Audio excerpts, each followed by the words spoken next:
Good evening and a very warm welcome to you wherever you may be tuning into episode 103 of the Game of Two Halves podcast powered by the Geelong Region Soccer Show. Good evening, my name's Tonchi Prusak and it's an absolute pleasure to be with you here tonight. Thank you very much for being a part of tonight's show. We really look forward to a massive show tonight. We've got, we'll get started, but there's some huge bombshell announcements being made. Two iconic figures of the local game have this evening, announced their sudden departure from their roles. Stay tuned. It's big news. We've got two major guests, huge guests. Ray Wood, the director of Euro Football Star, our major sponsor and our major backer. He'll be coming to us from Madrid in Spain. This is the final part of our three-part Euro trilogy with the Euro Football Star director, and he's got some great stuff tonight to announce as well. And then later on in the local game segment, so we've got two segments for those just tuning in. It's the global game segment first up, where we take the local game globally, if you like. And then we've also got the local game segment, which we focus on what is happening here locally. We've got our weekly roundup, or our weekend roundup, I should say. And immediately after that, we'll be also speaking to the chairman, not the president, the chairman of the Geelong Region Football Committee, MIKE McKINSTRY.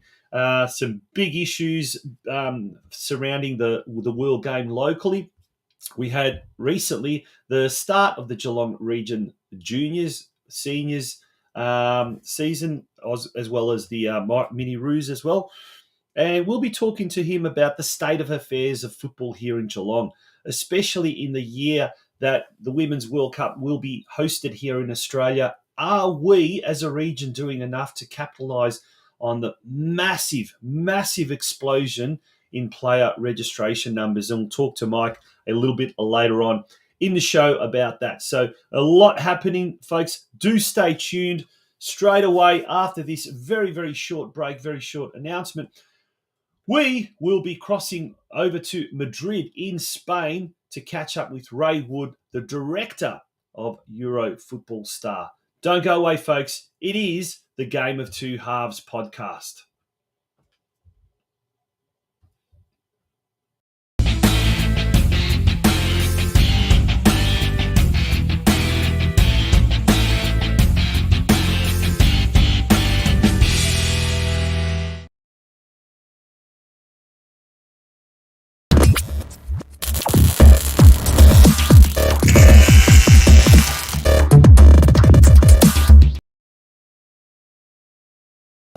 It's time now to, as has become our tradition now over the last few weeks, it's the global game. We're looking at the global game. We're looking at the global game from a local perspective, and this week we're crossing over to Madrid in Spain, where we're going to catch up with Ray Wood. And Ray's, we're hoping to do it from the Bernabeu Stadium, home of the mighty Rail. We're actually coming from a slightly different venue. Wood from Euro Football Star coming to us live from, believe it or not, the Hard Rock Hotel in Madrid. Ray, good evening. How are you? Or good afternoon by your time. Yeah, good afternoon and good evening. Yeah, very good, thank you. Yeah, apologies, we were meant to be coming live from the Bernabeu Stadium, but our train got us in late from Barcelona, and also we've been waiting and struggling to get into our room at the Hard Rock Hotel. So we decided we'd come live from this beautiful hotel, and yeah, it's an amazing venue, and we thought we've got really good Wi-Fi strength here as well, so it'll enable us to do a good call, hopefully. Oh, you can't go wrong with good Wi-Fi. I tell you with that, sometimes we have that problem here in Lara where the Wi-Fi and the internet is not that good, but hopefully things are on the improve. They tell me the fibre to premises is coming very, very shortly. But anyway, let's talk about more important things. Let's talk about football. Mate, you've been in the country. Last week we came live from Barcelona, caught up with you there.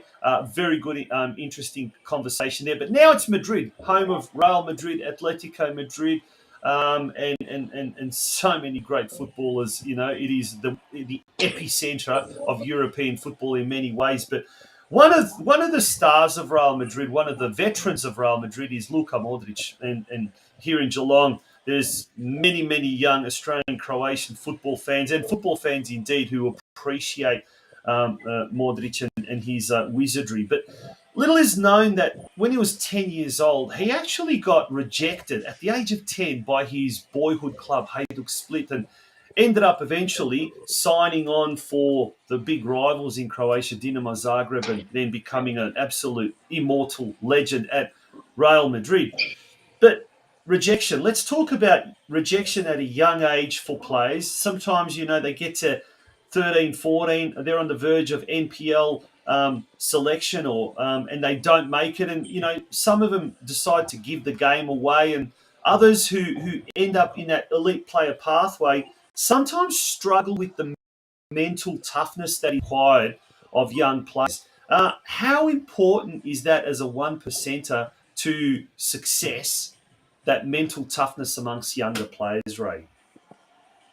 Yeah, it's so important. Obviously, there's been lots of examples over the years. You see players like Wayne Rooney, Kylian Mbappe, they come on the scene at 16 and they do really well and just push on like it's easy. But I think a lot of people have got to understand as well that a lot of people develop in different ways and at different times. And I think it's more through failures. If we can educate players and young boys and girls that through failures actually make you stronger. And eventually, if you keep persistent, eventually you're going to push through the other end. I mean, a good example I've got of it was when I was at Leicester City, and a player at the time who was playing a few divisions down was Jamie Vardy, and he wasn't getting looked on. He'd been up and down the divisions a little bit. He'd been touted as being a really top elite player, but he was just a great example of resilience, and he just kept knuckling away. And we went along and watched them in a game for Fleetwood. They were playing League Two at the time, and then all of a sudden, he gets an opportunity to come in at Leicester, and all of a sudden, the next thing he'll probably go down as one of the greatest Premier League strikers of all time, because his records and his goals, and I think there's just a good example. I think it's all around education. Again, we need to educate players that you're not going to get everything at your first go. It's going to take you 10, 20, 25 attempts, and it's those players who persist are the ones at 23, 24 who go on and make it. And it's really up to me when a player experienced their first failure and then they go away from the game because they're not used to being rejected, because they might be at, say, Manchester City the whole lives as an academy player. At 18, they don't get offered a pro contract and they think, oh, that's it, it's over. It's not over. It's you've got to really, and I think it's all around education. We've got to educate the players a bit better all around the globe, not just in Australia and in Geelong. When we talk about Australian football, I know one of the criticisms of the A-League here has been that players sort of seem to play not to lose, but at the same time not to win. So it's almost like they're playing in a very safe kind of way, like they're too scared to be adventurous and too scared to take risks. And I was told by a coaching mentor many years ago, if you're not prepared to take risks, you'll never learn, because in fact, that's how you learn, by making mistakes. Coaches, do we as coaches, generally speaking in Australia, do we focus too much on the end result, on performance, as opposed to really developing and sometimes looking at the longer term picture? Because, parents might want the short term, club committees, fans, supporters, they're always looking at, the immediate result. Is that changing, or is that still a bit of a problem in our game here in Australia? I think it's a problem in Australia, but I think it's even a problem in Europe. I mean, we went to Barcelona versus Girona on Monday night in La Liga, and one of the players who's recently signed for Barcelona is a player called Rafinha from Leeds United. And it was amazing for me to see that you've got a wide player who's very talented technically, he's very fast, but for his last 2 or 3 games, he's not adventurous. He won't take on a fullback. He won't try and beat a player. And I'm sitting there thinking, if this is happening at La Liga level, then it's definitely happening at local level. And I think that's what players need to understand. If you're playing, especially in the final third of the pitch, you've got to be adventurous. You've got to try and take on a player. Otherwise, you're never going to develop the skills to beat a player. I mean, with all due respect, you don't want your centre-backs taking on players in your own half. But for a centre-back to be adventurous, it might be playing that 50-yard pass cross field every now and again. Not all the time, but every now and again. And I think that's what we've got to do. We've got to start focusing more on development over winning. Because winning 2-0 is amazing, but losing 2-1 and actually getting your players to focus on objectives and developing them objectives is another way of winning within the game. And that's what we do at Euro Football Star. For the guys who are on our professional player pathway package and the scholarships, it's all about individually developing the player and in turn developing objectives. And you know what starts to happen? They become the best players. Yeah. Many years ago in a previous life when I worked for Football Victoria, and we had our offices at Sports House there underneath Cardinia Park, or in the bowels of Cardinia Park. Right next to us, we had the offices of the Barwon Sports Assembly, and they do a lot of they deal with a lot with elite athletes, various sports, and not just the big sports here in Geelong, but a lot of the individual sports, sailing, tennis, one of the other ones that I can think of, golf, for example, where there's individual sports. Football being a team, it's hard to focus on the individual when it's all about the team. But one thing that the guys from Barwon Sports Assembly used to say is how important, particularly for young players, things like sports psychologists or life coaches, not necessarily just coaches, how important they can be with regards to goal setting, with regards to being able to deal with setbacks and failures and all of that. One of the programs that you run through Euro Football Star is the EFS Professional Player Pathway Program as well. Can you give us an insight into what that offers and how talented young footballers, not just from Geelong, but anyone listening to this podcast, can get more involved in that type of a program to really develop resilience and player development and whatever else? Yeah. So what we do is, in regards to the professional player pathway package, we offer scholarships for boys and girls. And part of those scholarships that aim for boys and girls aged between 11 and 23 years of age, we actually do what we call individual match analysis. So we individually analyse the player's game. This is just one part of the programme. From that match analysis, we send off to Portugal. And we've got a team of match analysts in Portugal. So they work with some of the small clubs in Europe, like Real Madrid, Manchester City, Chelsea. Small clubs. And we've partnered with them because we want the best for the kids in Australia. So the kids in Australia know that the match analysis is getting done objectively by the best match analysis on the planet. Those match analysis reports come back to me. I then spend 3 to 4 hours meticulously going through them. And we're looking for that little needle in the haystack. What's actually stopping little Johnny or Jenny from getting better in their football journey? We then feed that back with individual objectives within their matches. So we don't actually interfere with their club games or their club coach, but we just give them a couple of things to think about. And in turn, it makes them a better player. And these are the key fundamental foundations that clubs in Europe are looking for. And as an example, we had one boy 12 months ago. He was playing at a club in Brisbane called Redlands United. And I'll be honest, he wasn't the best player, but I knew when I watched him, there was just one thing. He just needed to tinker with his game.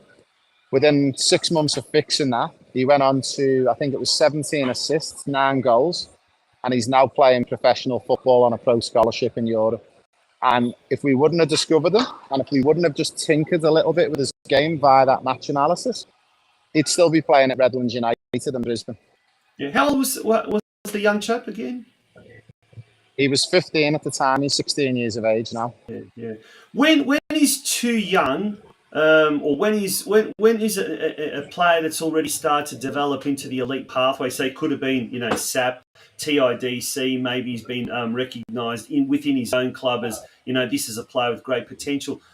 When is kind of the ideal time for some of these talented players, male or female, to start really focusing more on their mental side of things as opposed to just purely their skills and skill acquisition and all of that normally goes with playing football? Straight away, as soon as they start kicking the ball, once they get to probably 8 or 9 and it's starting to get a little bit serious and you're getting into that SAP area of football, that skill acquisition phase in Australia, what we need to do is by focusing players on individual objectives, they're focused on the result of, did I follow the individual objective? So as an example, one of the individual objectives we give a player, it could be pass completion. And this is where we enable mums and dads down at the park to not focus on the result too much and actually focus on little Johnny. And every single time he hits a pass and it lands at a teammate's feet, he gets a tick. Every time he doesn't complete a pass, he gets a cross.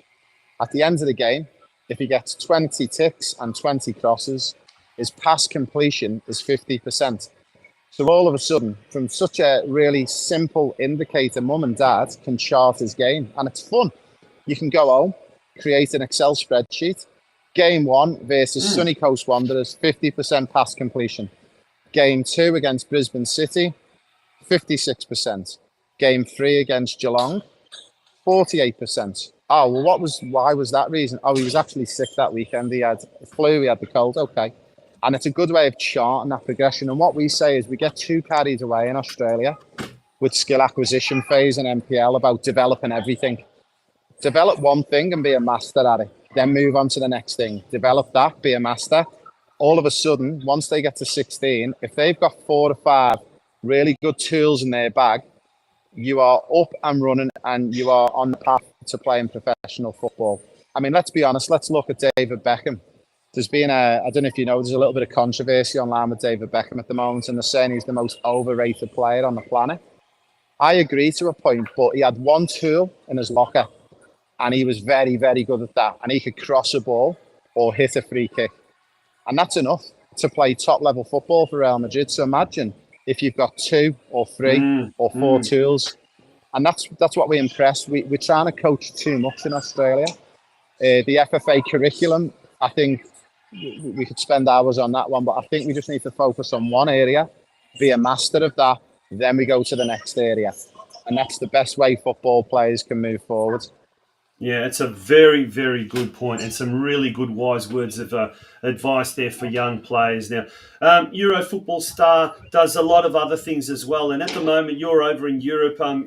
Geez, you must be like a kid in a candy store. One minute in London at Wembley, next minute at Barcelona, and then now in Madrid in Spain. So we're coming live from the Hard Rock Motel there in Madrid. But Ray, it's not all just holidays and enjoying soccer, football games at some of these small clubs, as you say. It's some of it's serious business and some of it's serious work, and one of them is a collaboration that you guys EFS have inked with Bolton Wanderers, famous English club, and there's a academy collaboration. Tell us a bit more about what you've signed up for, or what have you managed to secure there whilst you've been over there? Yeah, what we do is we work with a lot of clubs. We don't try and be exclusive to one club. We like to work with every club in Europe because we think that way we can offer different opportunities for different players and different avenues and where they are with their game. Bolton Wanderers are an amazing club. I've got an affinity with Bolton. I've done my UEFA B coaching license there many, many years ago. They've got an amazing club, the stadium's phenomenal, hotel, the academy. We've actually got a partnership with them where we've actually got the head of their academy and some of their academy coaches coming out to Brisbane in Australia in June and July. They're going to be running a 4-day football camp for any boys and girls around Australia who want to join us.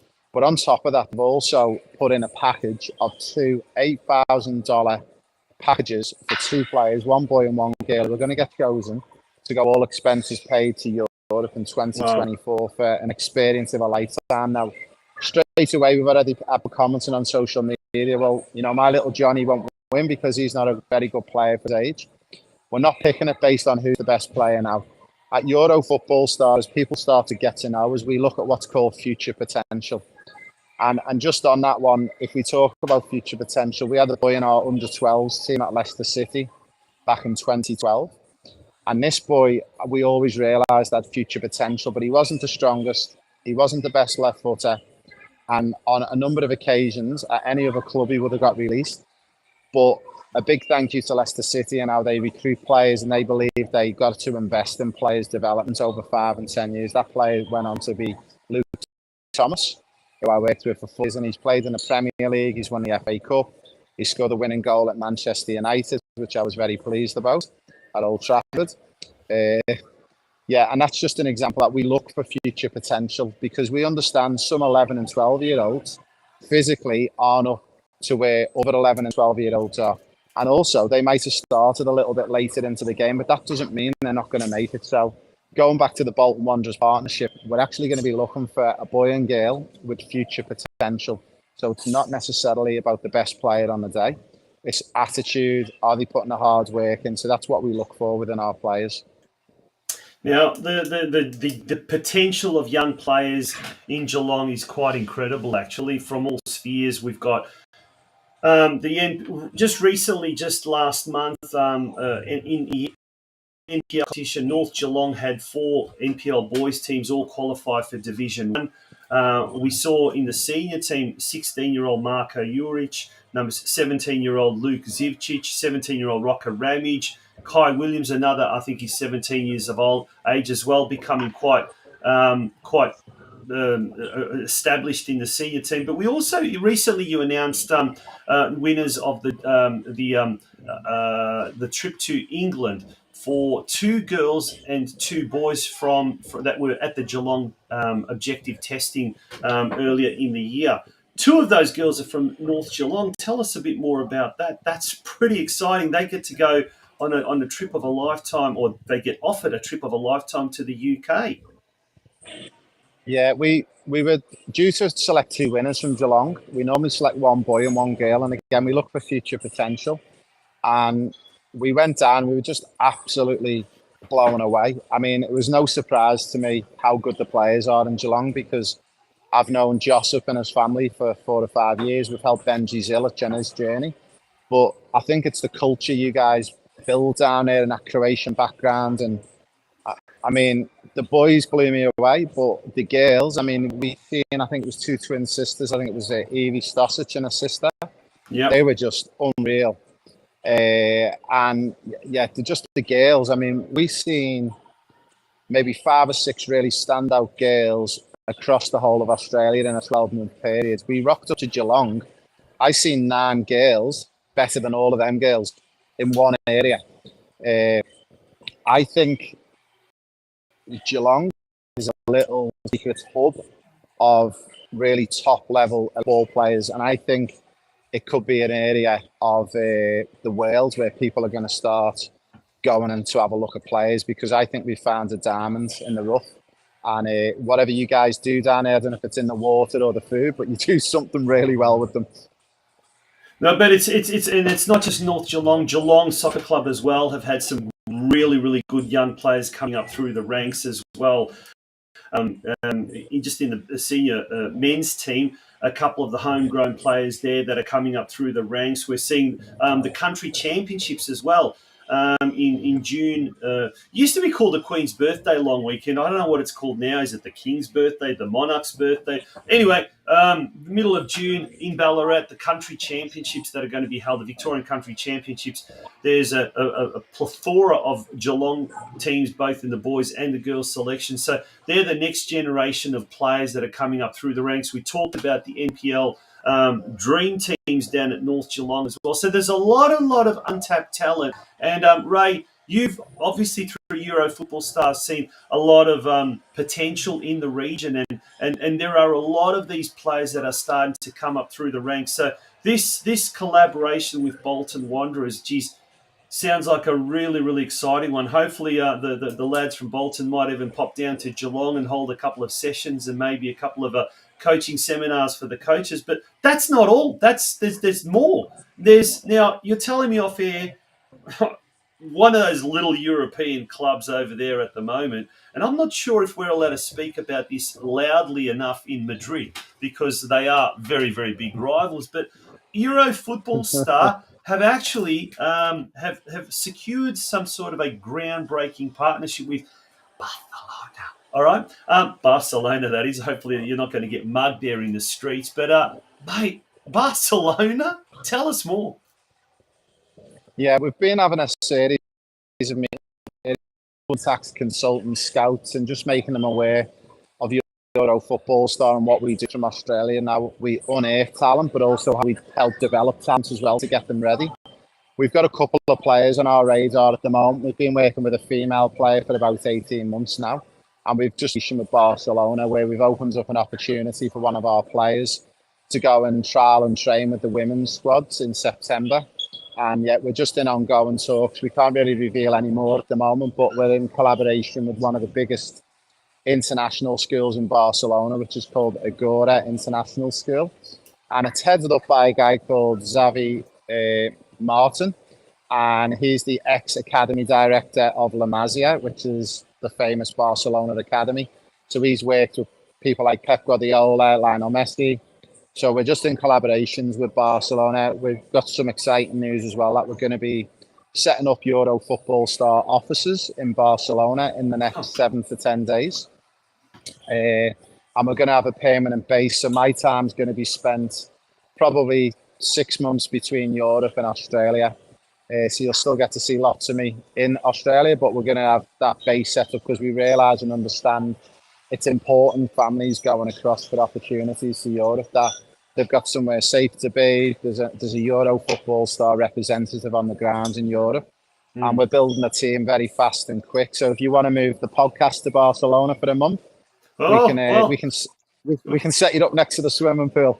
Well, the game of two halves has gone global this year, thanks to Euro Football Stars, and we're metaphorically speaking, we're taking the local game globally, or the world game locally, globally. So anything is possible, and it really is testament to the fact that the world is really becoming a global village. But mate, this is what we talk about. I know Geelong is an AFL city. I know everyone is mad about AFL, but it's only the world game that can give truly unbelievably global dreams and aspirations and opportunities.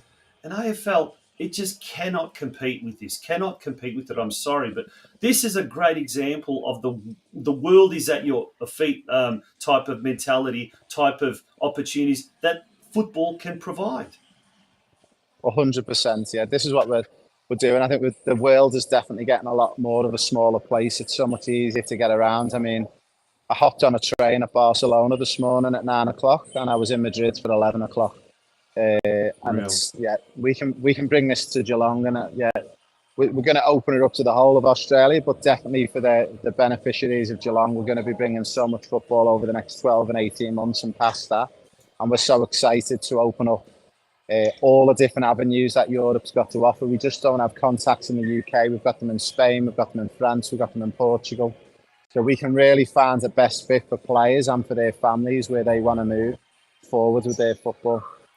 Mate, that is so exciting. And, I just wonder where we're going to come from next week. But no, this completes a trilogy of some very, very exciting Euro locations, and also talking about some not just some, but many opportunities that await the talented young footballers, and even those that maybe aren't at an elite level but want to certainly improve their game. The opportunities are endless. But Ray, we're going to have to cut it there.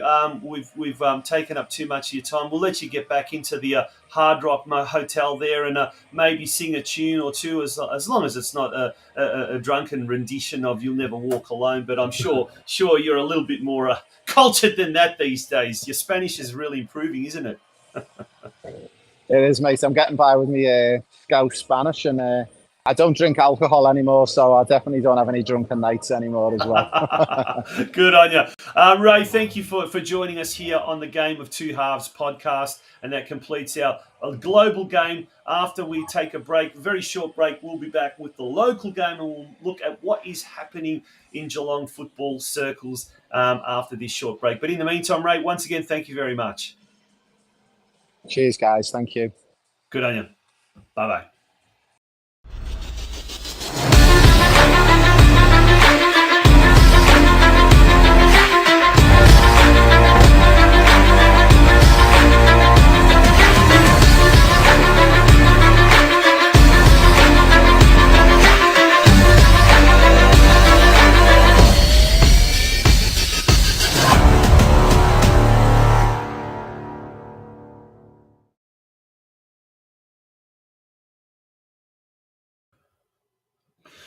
Welcome back to the Game of Two Halves, and that was the global game segment, which we will have every week at the start of the show, and that was Ray Wood coming to us from Madrid in Spain.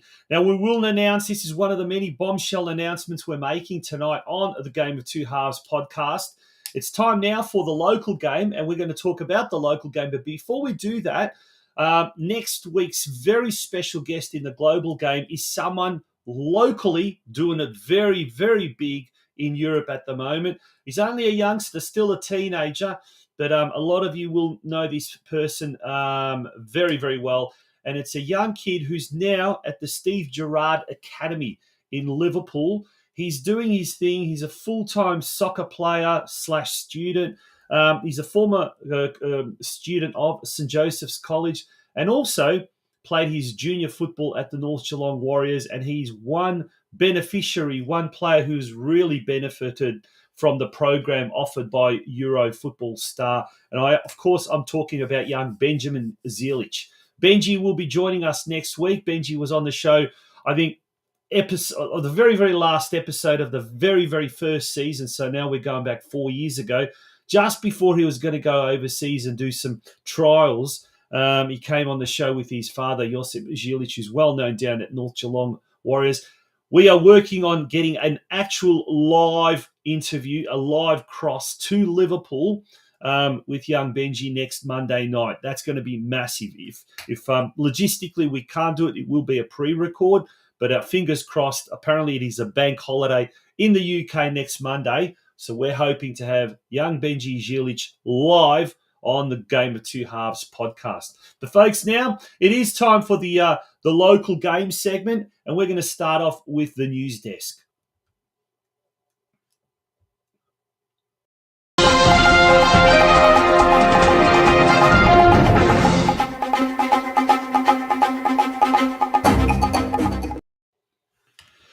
Okay, it is the news desk time, and let's talk about what happened over the weekend. Let's first of all start with the NPL Victoria competition. North Geelong Warriors has secured their very first win under the new coach, Tom Gavran, and this was done immediately. Well, it was the big Croatian derby on the weekend, a 1-0 win over fellow strugglers, St Albans Saints, an important game. An 8th-minute own goal was the difference between the two sides.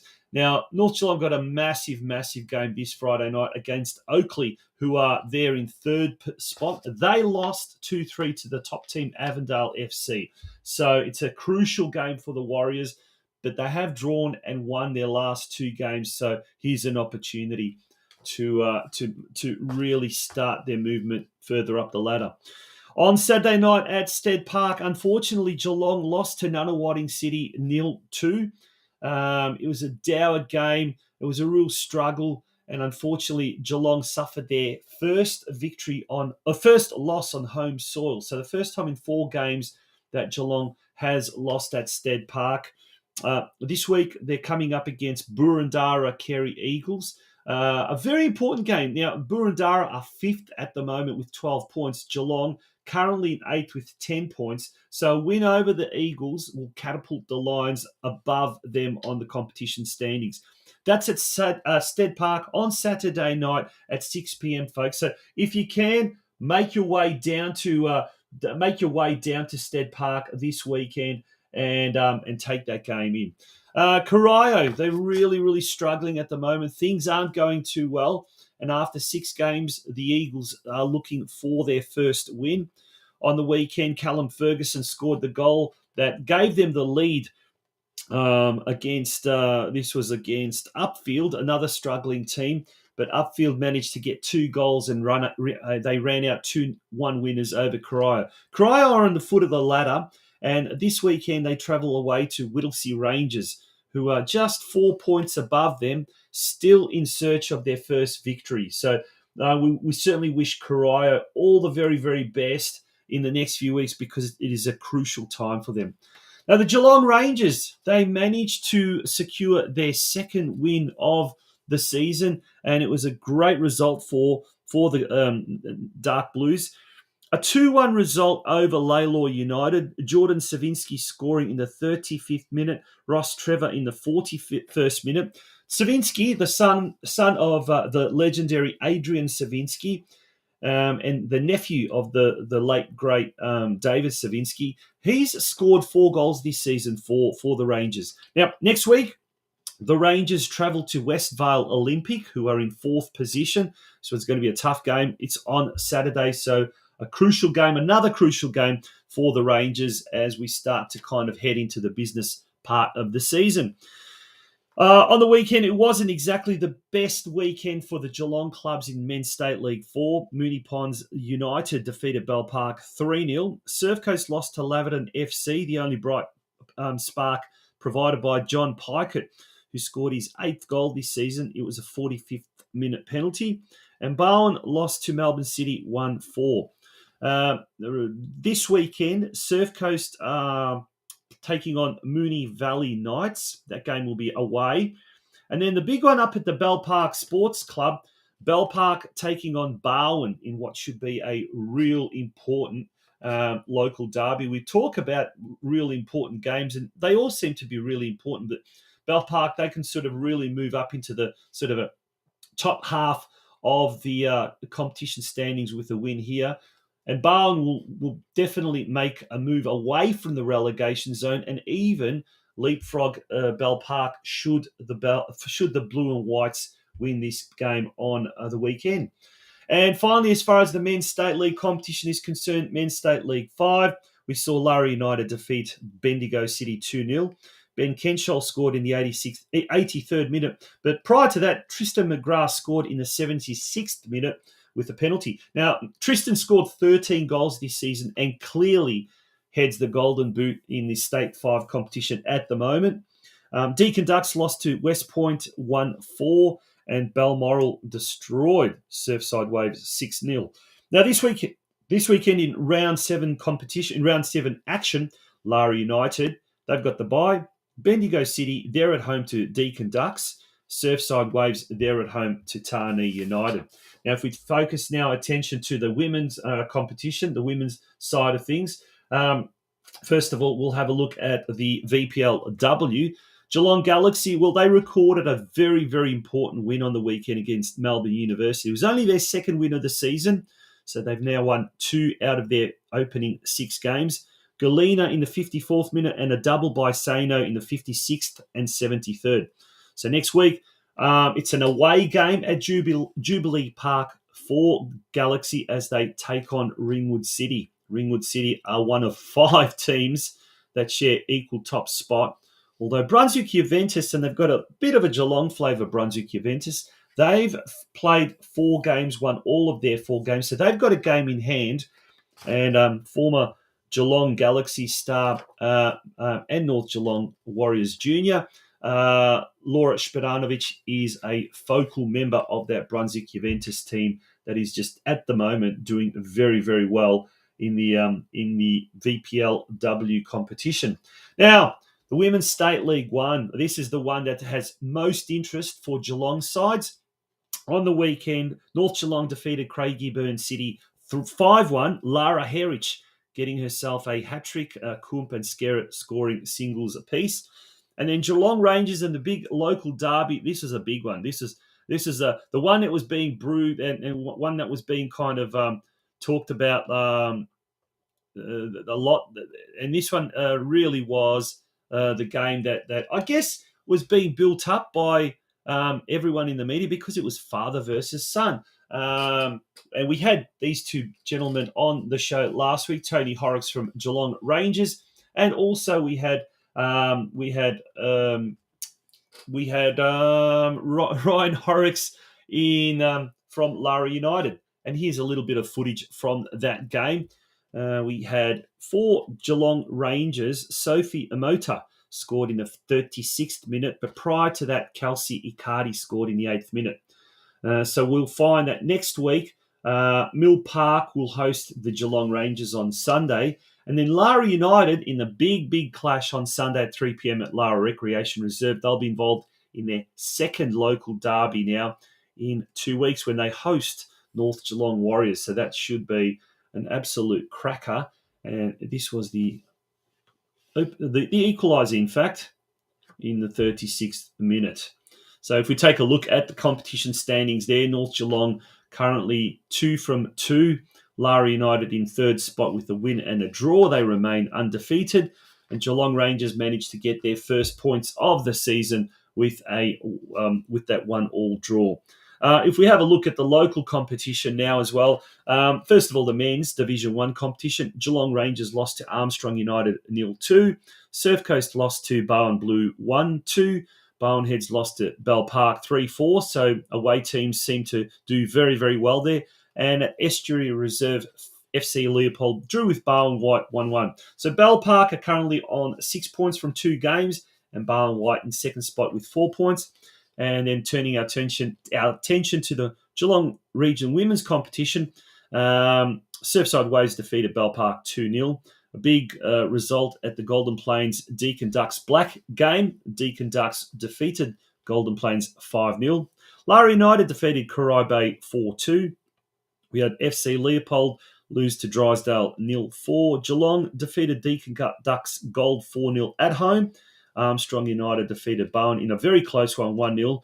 But certainly one game that wasn't very close at all was at Banyule Warrior Reserve, where Surf Coast defeated Ballerine Sharks 14-0. So at the moment, we've got the Deakin Black team and Armstrong United on 6 points apiece. But before we wrap up this week's weekly news, and like I said, there was a lot of bombshells being dropped prior to the show coming on air. Well, one of the bombshells we've dropped is next week. Obviously, we are going to be, as part of the game, the Global Game segment, we'll be chatting to young Ben Zilic. Almost forgot that one. But the big news coming out of a Geelong Rangers camp earlier tonight was the sudden resignation of President Lisa Brooks. And we there have the press release from Lisa herself, and it says, "It is with a heavy heart that I wish to let our Rangers family and wider soccer community know that I've resigned as president of the club, having spent almost 7 years as a committee member." That is a bombshell, and we're expecting another bombshell to be dropped. Well, we'll allow our next guest to make that announcement, and it's almost time for that next guest. We're going to have a little short break. On the other side of the break, we are going to be talking to the chairman of the Geelong Region Football Committee, Mike McKinstry, and he's got a lot to talk about. So don't go away, folks. It is the Game of Two Halves podcast, powered by the Geelong Region Soccer Show.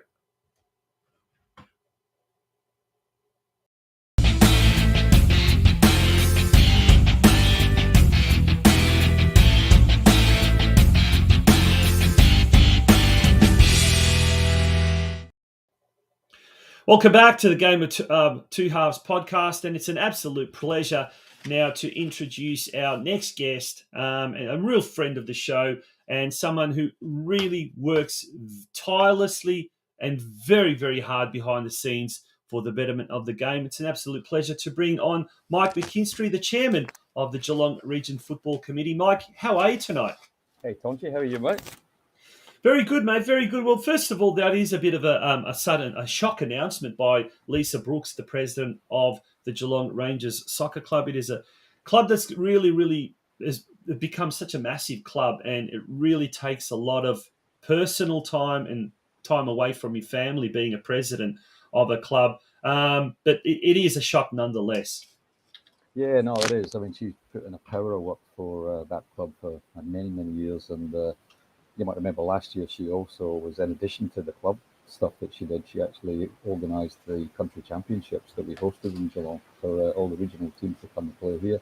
So yeah, she'll be a sad loss in that sense. I haven't spoken to her as yet since the announcement, but I will do. I'll catch up with her. But yeah, she's done a power of work. Yeah, mate. Let's talk about, well, one step at a time. But let's return to some positive announcements and positive news. It's believed that the player registration numbers have just absolutely exploded with the new season having commenced just a couple of weeks ago, the local season that is.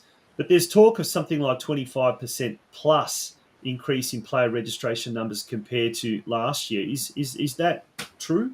Probably a little bit overstated. It's between 15 and 20. It varies obviously by age group, but at the moment, the registrations this is last year, the numbers I've got were relative to 1st of May, are about 15 to 20% up. So that's really positive. I mean, as you all know, and everybody on the call will know, you know, football was devastated through COVID. So we're now jumping back to not only pre-COVID levels, but we're now going above COVID levels. So for community participation, it's really fantastic to see, Yeah. and across the board, you know, a lot of kids and a lot of young women and girls coming through as well. So really healthy to see that come back. I was a bit worried that we were going to be in the doldrums for a while, but no, it's bouncing back, which is great.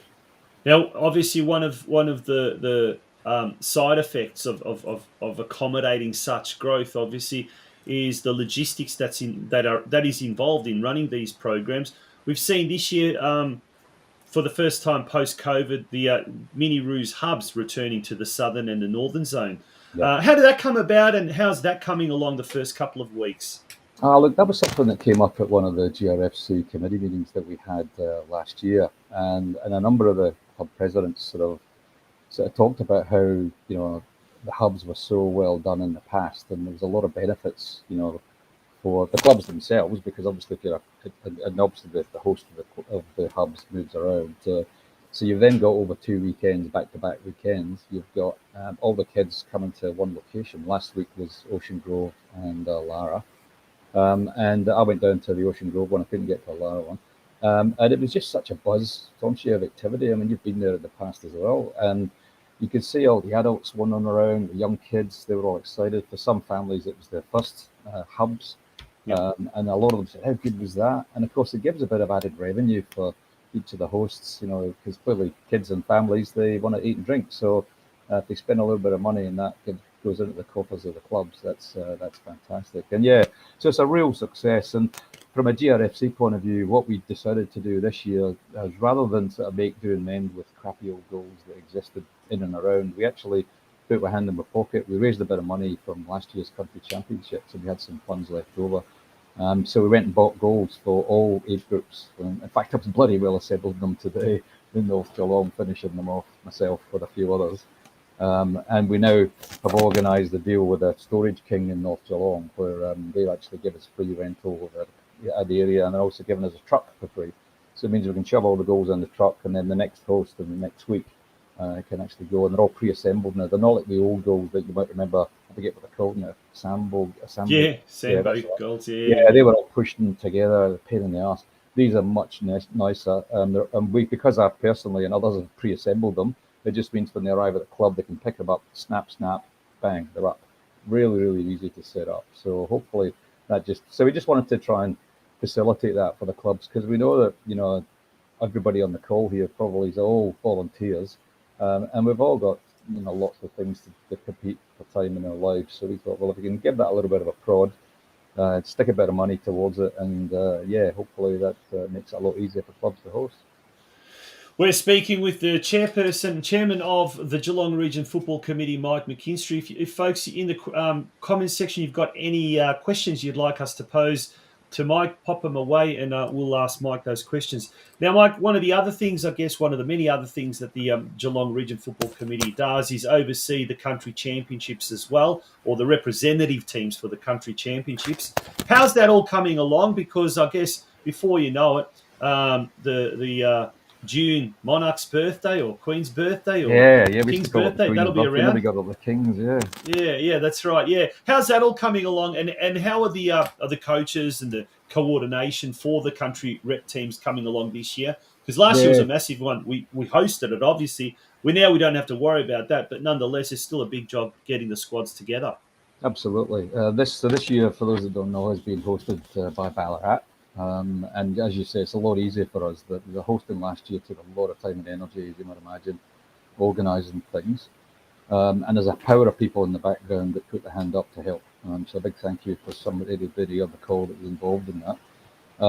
But yeah, it's gone really well. So we've got increased numbers versus last year across all age groups. I think the only age group we haven't got covered, and other areas are struggling with this as well, is under 18 girls. But other than that, I think we've got every age group covered. We didn't have that last year.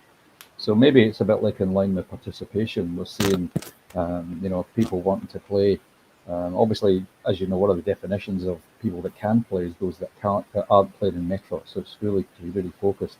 But for a lot of kids like that, it gives them the opportunity to play competitive competition with clubs, obviously, from all the other regions. And again, it's a bit like the hubs. For those that have been, I'm sure they've seen it, but for those that haven't, if you can try and get along, that would be fantastic on that weekend.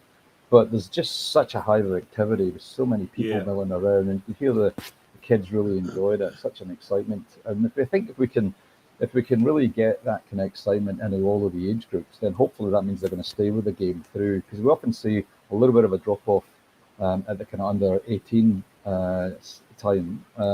That's both boys and girls. And I think it's as they probably, all the troubles with school, and then no doubt boyfriends, girlfriends, all the things that happen when you start to think you're getting a bit older. If we can try and keep people engaged in football and soccer all the way through, then that'll only lead into healthy participation at the men's and the women's levels too. I know, speaking just earlier this evening, actually, I caught up with a couple of people, and I was just speaking to a couple of people about the growth of the game and how soccer, the sport or football, has never had the problem of attracting players, be it young or be it older, but we do have the problem of retaining players. What do you find, or what do you feel is the biggest problem with regards to retaining players in Geelong at the moment? Is it coaches? Is it facilities? Do we have enough? Is there enough of a positive experience being provided for these players? What do you think, Mike? Yeah, look, it's probably a combination of all of that, Tonship, but it's not as bad as maybe some people say in terms of drop off, but it is there. And I look at, people start to make personal decisions, as I said earlier, when they get a bit older, they might got to focus on other things. But I don't think there's one sort of specific thing. Facilities is still a big focus for us. And one of the things that we have been doing at the moment in the background, as you mentioned earlier, we've been, the GRFC have sort of, again, put some time and energy into rewriting the whole strategy for Geelong and trying to project through population growth through to 2030 and beyond. And we engaged an outside consultant called Inside Edge, who helped, for example, AFL Barwon rewrite their strategy. So they've done all the work on population stuff already. So why reinvent the wheel? Let's just grab the same people, and that way we get consistency in terms of those projections going forward. And where that's at now, is actually a document that's been drafted, and we've actually now presented it to the local council, both Geelong and all the other local councils. And they're actually reviewing it at the moment. And the feedback from them was that, well, first of all, the old strategy ran out almost 10 years ago, which is ridiculous, really. So an article was achieved, said, hey, look, what's the gap here? We really got to close this. But but it's trying to cover both areas. I think you may have heard me in the past talk about what I would call hardware and software, that kind of IT analogy. Yeah. Hardware is one thing, which is all about facilities, pitches, all the lights, etc. That's fantastic. But I don't think enough energy is going into what I would call the software. And that for me is about coach development. Because to me personally, and I never played at a high level necessarily back in Scotland and England before I came out here to Australia, but I played for Surfside Waves, Doncaster Rovers, and a few others. But I think the important thing is actually spending some time getting coaches to the next level. We would all know that a lot of people that in the early days sometimes coach football don't really come from a soccer football background. They might be from AFL or another code, and they do the best they can, and fantastic. But if they really can't get the kids to that level by 8 or 9, often our kids are coming from behind, and that's why it's great if we do have. And I know there's a lot of people on this kind of call. It's probably been part of the football and soccer community for years. So if we can encourage people that really know the game to spend some time upskilling coaches, and then bring in other professional people to upskill our coaches. And there's a lot of good initiatives out there, as you might know. I mean, one of the ones is St Joseph's College, and they've signed up that recent agreement with Liverpool Football Club, which is fantastic. I went down to St Joey's a couple of weeks ago when they ran the first course for all the kids, and just to see again, a bit like the hubs, the hive of activity, but the coaching standard was the thing that I think was beginning to make the difference for me. And I think we've got to, as I said, in the strategy going forward, we've got to balance both the hardware and the software, because we want the Geelong game to be really strong, and that's we've got to put more energy into coach development, I think. But Vesko Bigovic has an interesting point. He says saying the cost some clubs charge for mini roos is ridiculous. He's saying, how do some clubs justify charging 600 plus? He'll love to know clubs that are charging 600 plus for mini roos, but that's is that fact, or is that just purely speculation? But the cost. Let's talk about the cost of coaches as well, because you mentioned the coaches, and we really just don't have enough coaches. But I mean, to do a C license course, it's $1,200 plus. Yeah. Yep. If we're going to do a game certificate or a skills certificate, that's $100 as well. In a time when we're trying to get coaches, and look, end of the day, people can sit coaches courses, but it doesn't mean that they're going to be great coaches. There's usually ongoing things like conferences and lectures and guest coaches and that, which all costs money. Is there some strategy to try and drive down the cost of coaches, but also to get regular coaching, conferences or meetings, or what do they call it, professional development in the corporate world? Is that something that coaches here in Geelong could look forward to as well? Yeah, look, that's part of the strategy. It's not there yet, but it's definitely identified as an opportunity. I mean, I would love to have a coaching academy here in Geelong. And as you said, the people that are running that academy are good quality coaches, high class quality coaches. And if we can do things like, for example, the initiative St Joey's done, and we bring in people from Liverpool, we bring in people, obviously Western United, I've talked to Steve Horvath there. If we can bring other people in that can help some of that coach development, then and to your point earlier, the fact that you sit an exam and you get a certificate at the end doesn't really say you're a good coach, and I think everybody knows that. That's just a kind of piece of paper. At the end of the day, a lot of the things that really make kids really motivated and understand the game is it's actually practicing and playing with a good coach and good players.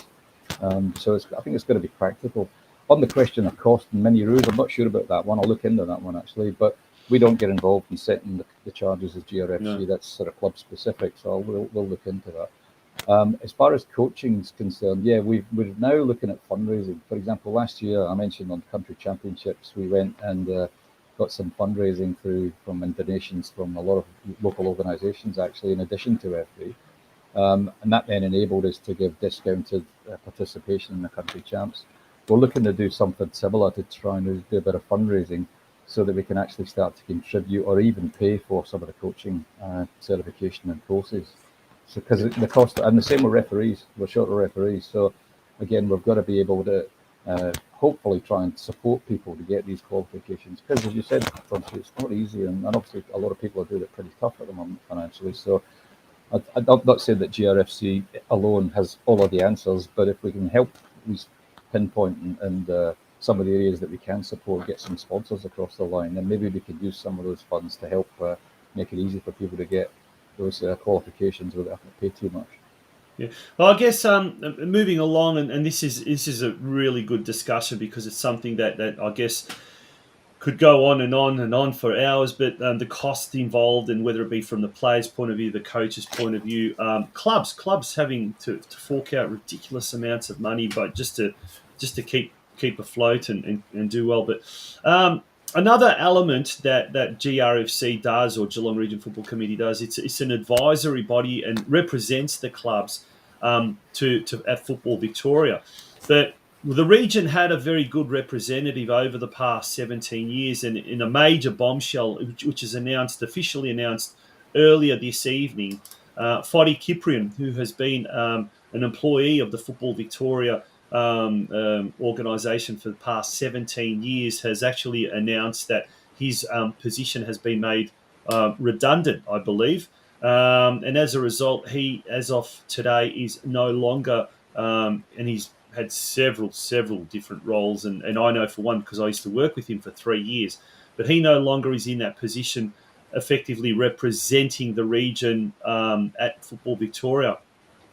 Mike, what can you tell us about that? Because that is quite a massive announcement, and there is a thing called the bylaws, which the local football is in agreement with Football Victoria as well. And as part of those bylaws, the Geelong region has to have a paid administrator looking after the region. So where are we with all of this latest shock announcements? Yeah, well, obviously that's an FV decision rather than a GRFC, but clearly we can influence and lobby FV. As I understand it, there is actually going to be roles, not that the role is made redundant, the role will still be there covering Geelong, but I gather that they're looking at potentially giving it a wider responsibility to look after Wimmera as well. I don't know how much time that will take there, but I think the guts of it, in my mind, the role's still going to be Geelong, and I think Foddy, at the end of the day, opted to say, no, that's not for me. And I get that. But he's been a great servant, as you would know him too well, for so many years. And he's been a great personal support for me and many others. And will continue, I'm sure, to be active in the local community, but just not longer with FV. I know he's talking to a few other options to still remain involved in the sport, and I'm sure he will. And we might even look to see whether we can utilise him to some extent from a GRFC point of view. But no, I've already spoken to FV, reminding them of their responsibilities to have someone in the region, and they will have someone in the region. And I've even given them the idea of a few people that I actually think might have the capability to do it. So that's going to be, I'm told that they're probably going to confirm all of that probably within the next 2 weeks or so. I'd rather that they organise the handover between Foddy and a new individual coming in, but that for various reasons, apparently that didn't happen. But no, we're very much on the case. And look, the other thing is with FV, we've, from a Geelong Regional Football Committee point of view, we've never had too much, to be frank, transparency in terms of budgets, etc. in the past. FV over the last year have now become much more transparent. Me and Rob Palmaciotti have been banging the doors a bit, saying, hey, look, we're a significant region. In fact, we're the biggest region, the next one's Bendigo, but even so, we're something like participation. We're still about, 5,000 bigger than them. They're now allocating things. We had an input to some of the budget this year, trying to pick up some of the things you've talked about earlier in terms of, well, what can we do about, allocating some funds towards reinvestment back in the region? And they've done that. We've got more to do. But what I'm hopeful is that if the registration comes in stronger than we anticipated, as we said earlier, 15 to 20% up, that's again going to generate additional revenue for FV. So I'm going to make sure that, hey, hang on, I'll be banging on the door going, well, hang on, where's some of that money coming back to Geelong Region? Because, a lot of it comes through increased registrations and player fees, and we need to see it reinvested. And they've been actively involved in the strategy development I mentioned earlier. FB have been sitting alongside me and the Inside Edge, the consultant. So they've been much more proactive. And I think writing the strategy is one thing, but implementing it's another. And that's going to be the next phase where we'll be talking to all the clubs about who wants to be involved in getting ideas on how we're going to, like you were saying earlier, how do we boost participation, but equally how do we keep people in the game? What initiatives have we got to do that? We've still got some issues with behaviour, frankly. We all see that probably week in, week out, where either a player, you saw that one probably on TV recently, I forget the kid in Melbourne, just bashing the ref. It's just not acceptable, and it's particularly when younger kids see that as well. So I think we've got to make sure that, whilst we all want to win, but we also remember that it is a community sport, it is an engagement thing, and we've all got leadership responsibility for young kids to really want to play this game. And yes, be competitive and play tough and hard, but within the rules. And, the old way of, if you knock somebody down, you try and pick them up, but you still knock them down. At least that's what you used to do back in Scotland. But I think Geelong's in a good place going forward. I'm really excited about it, actually. I think we're beginning to get some things put in place that have been missing for a while. And yeah, but go back to your earlier point, Body will be missed. And we want to make sure that we get the right person in place to keep building on the work that he's done in the past. Well, he's involved up at Geelong Rangers, involved with the women's segment there in growing the women's factor of the Rangers family there. And we've got the Geelong Rangers senior women's supporters saying Foddy Cyprian, massive loss to the Geelong region, but hopefully he will stay involved. I know he's got a technical director role at Geelong Grammar. He's also involved with Geelong Rangers as well, and hopefully he'll be involved in other elements as well. Now, I guess that question sort of answers Kylie Grisbeck's question to an extent. Question for Mike: with the news on the Football Victoria rep finishing up, how can we ensure Geelong retains that direct support for our region? And I guess Kylie, Mike's just answered that, but I would actually put it out to the clubs themselves. Put pressure on Football Victoria. I mean, there are about 20 odd clubs in the Geelong region, and as you said, Mike, the amount of player registrations, the amount of team affiliations, and other ways that go to the other revenue streams that go to Football Victoria. I sincerely believe our region has been shortchanged by Football Victoria, and that's my personal opinion. Whether or not that's what other clubs agree, but I think the clubs themselves need to really put the pressure. And they can do that through the Geelong Region Football Committee, but they can also do that directly. And for example, the competitions department is purely in Melbourne now, and what I understand is they have very, very limited. I don't know if the word is dialogue or collaboration with anyone here in Geelong. Now it's purely done from Melbourne, for example, and we know sometimes the issues like the women's division, women's competition. Okay, and we had some people on here talking about the pros and cons of why we've got a 15-team women's division, but we do need to have that direct advocate, that direct representative who's here on the ground. So hopefully the new person, the new role, or the whatever is going to happen in the next couple of weeks will go a long, long way to covering those type of issues. But we'll see how it all goes. The strategic side of it, the strategic planning side of that, how is that going in collaboration with, say, the local councils, the G21 councils? And with all this talk about councils cutting costs and cutting their spending because of their budget blowouts and what you're not, how do we now find football being treated in all of that with regards to, let's call it City of Greater Geelong? They're probably the biggest strategic partner. How's the relationship with COG at the moment? No, look, they've really embraced. It comes back, as you said earlier, in the past we hadn't sort of revisited the strategy in quite some time. So as you know, if you're ever putting your hand up for funding or support, often organisations will say, well, what's your strategy, what you're trying to achieve? And if you say, well, we've got this plan about 10 years ago, and that's not really going to get, put you front of the list. So that strategy update itself will be beneficial. As I said earlier, we've actually sent the strategy, and it's just about finished now. We're just about to send it to all the clubs as well, so they can read it, and for that matter, anybody else in the community. There's no secrets here. And they've actually looked at that. It's actually gone out for public review. So that's the council process, I understand, is what they do, is they make that available so that the community can see the strategy and the plan.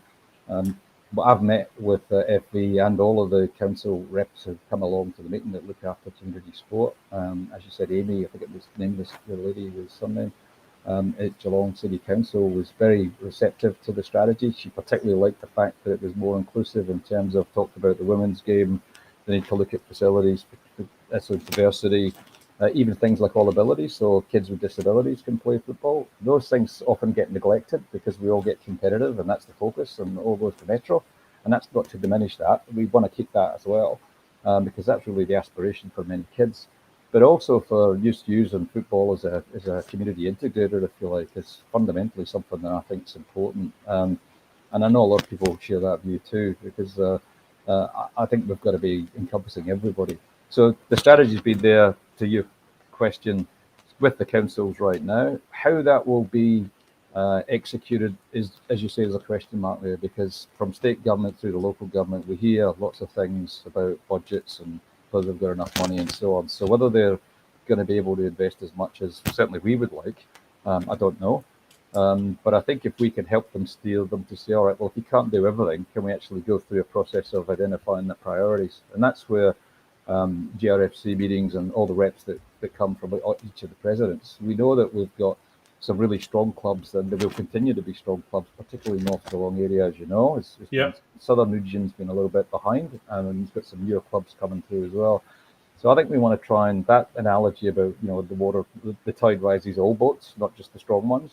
We want to bring the smaller clubs that need a bit of support along as well. And it might be that, they need some support. Maybe they go front of the queue for new lights or, a new pitch, as opposed to lagging behind the strong clubs who have done really well. And that's not to say we don't want the strong clubs to be strong. They will be.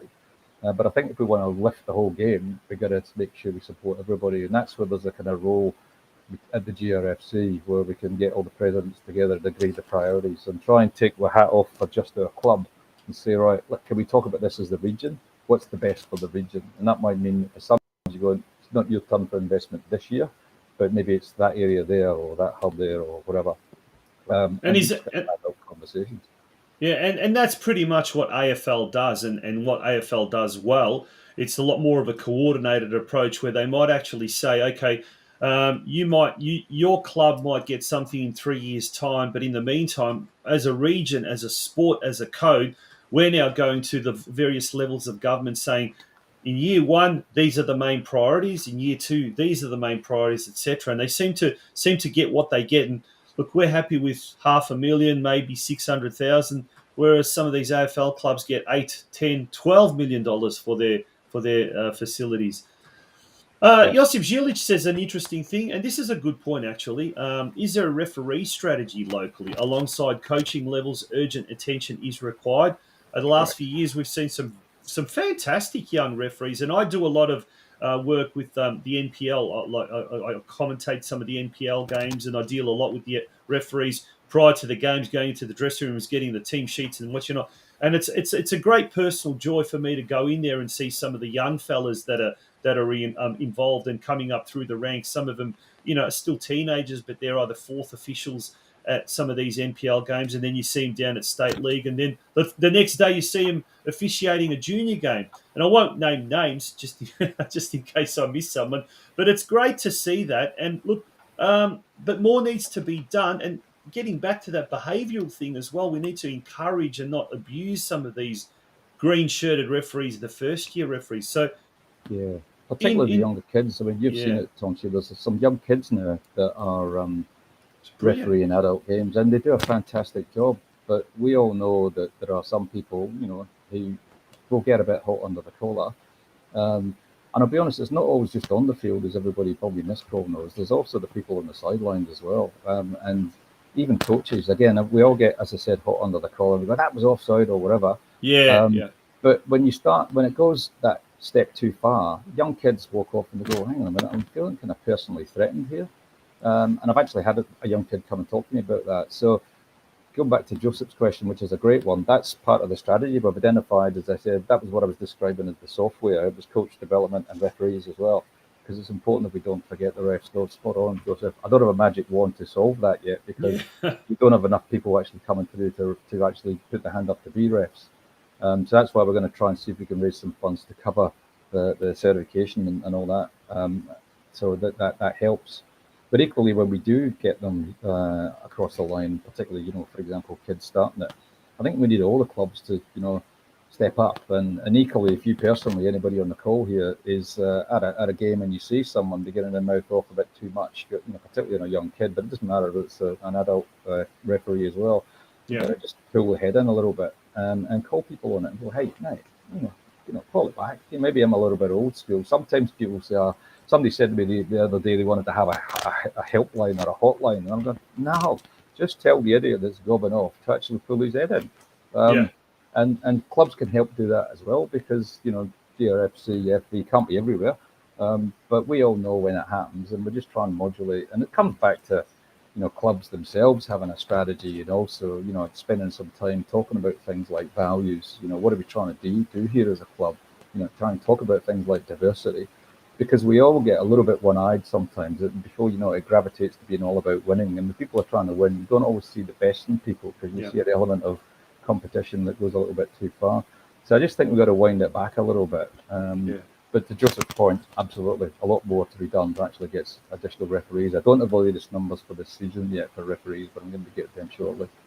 Yeah, there is a thing called the white line fever. Once the game starts, or you cross that white line, yes, you're competitive and you want to win, and sometimes at all costs. But once the game it concludes and the final whistle is sounded, you go back over that white line.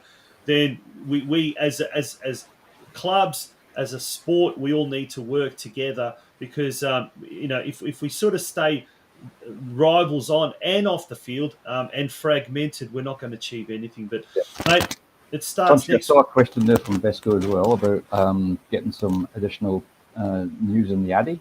That's absolutely. So what we've done with Ep3 this year, I was talking earlier about how we've become much more transparent in terms of budgeting. So we've actually budgeted for some additional funds to get some more. And the man on the call here, Tonchi, has been fantastic in actually putting together a lot of those things. We've actually got a little bit more budget to enable us to do that this year. So Tonchi and I had a chat about it the other day, and we just got to follow that up. But I think there is opportunities. And of course, the Addies, you might know, it's in some ways, maybe all of us are a little bit old school. Sometimes we grab the paper, but a lot more has got to go online now, because that's where a lot of the sponsorship goes. And that's what everything seems to be headed online. And the Addies also looking for lifestyle, if you like, stories. And that's because this club beat that club 3-1. If you're not, and some of us on this call would be interested in that, but the majority of the other community would go, what's that all about anyway? I don't even get this round ball game. So if we can use other parts of stories that tip some interest in people, then I think those are the things that will keep the community engaged in the growth in football as well. Yeah, from a personal point of view, I can just say sometimes it's sad, unfortunately, that we're sometimes our worst enemy. And even in this day and age of social media, clubs really need to promote themselves and push themselves, and drop me a line if there's a story that needs to be made. Yes, a lot of people say, but it's the same old clubs being featured, because the same old clubs generating stories, generating interesting information.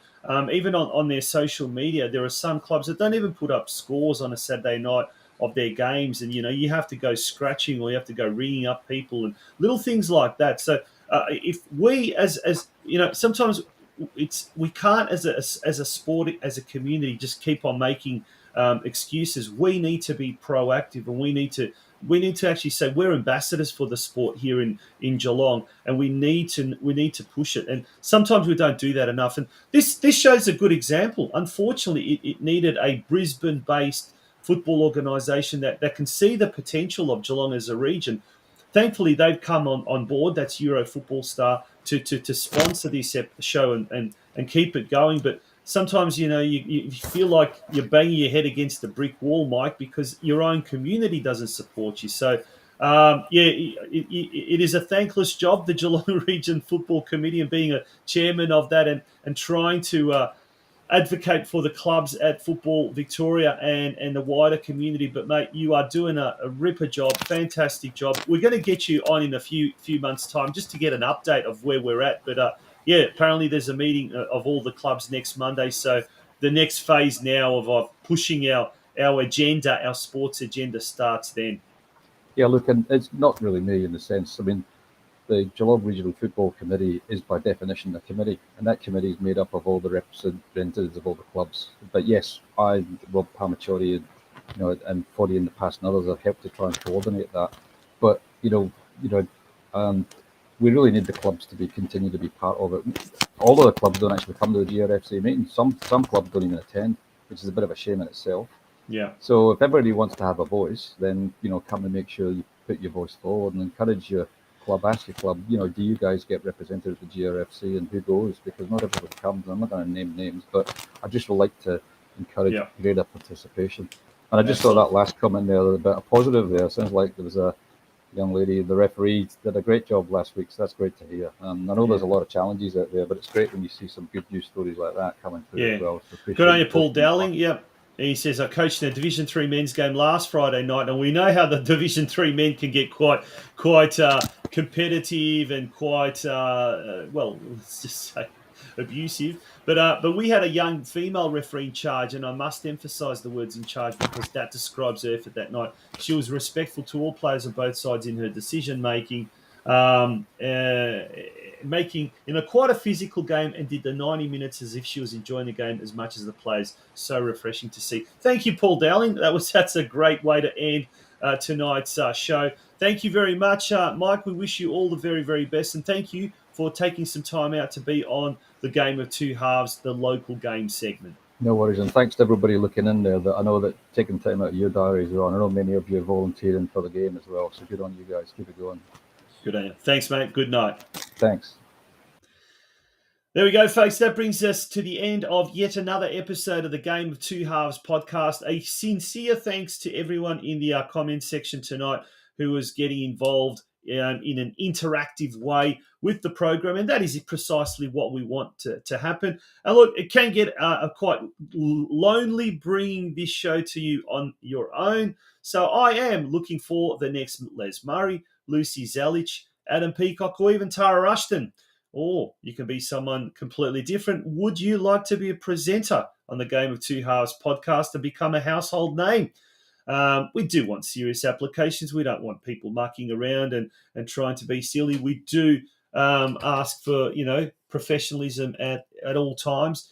But if you find yourself or you see yourself as a presenter on this podcast and would like to come and join me, send in your application to communitysportsmedia@gmail.com or private message us via our Facebook page, Geelong Region Soccer News. That's communitysportsmedia@gmail.com or private message us via our Facebook page, Geelong Region Soccer News. There's another way that you can help this show and become a big, big supporter of what we're trying to do here with the Game of Two Halves podcast. Become a member of the Game of Two Halves podcast and receive the exclusive Geelong Weekly Football News Bulletin every Friday. It's exclusive news articles produced every Friday, and you can sign up and receive that in a newsletter format direct to your inbox, and it's only $5 per month. And there it is, www.patreon.com/Geelong Region Soccer Show. That's www.patreon.com/Geelong Region Soccer Show. And every Friday in your email, you will receive the Geelong Weekly Football News Bulletin. So please, folks, asking you to support this program. We're also asking you to support football here in Geelong in any way. Get involved with your club.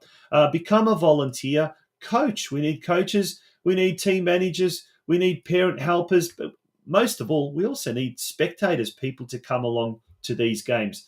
Folks, that brings us to the end of the third episode of the Game of Two Halves podcast this year. Next week, we'll be back at 8 p.m. with Benji Zilic all the way from the UK, and we'll also have some more big guests as well. Until then, good night, and thank you very much for being a part of tonight's show.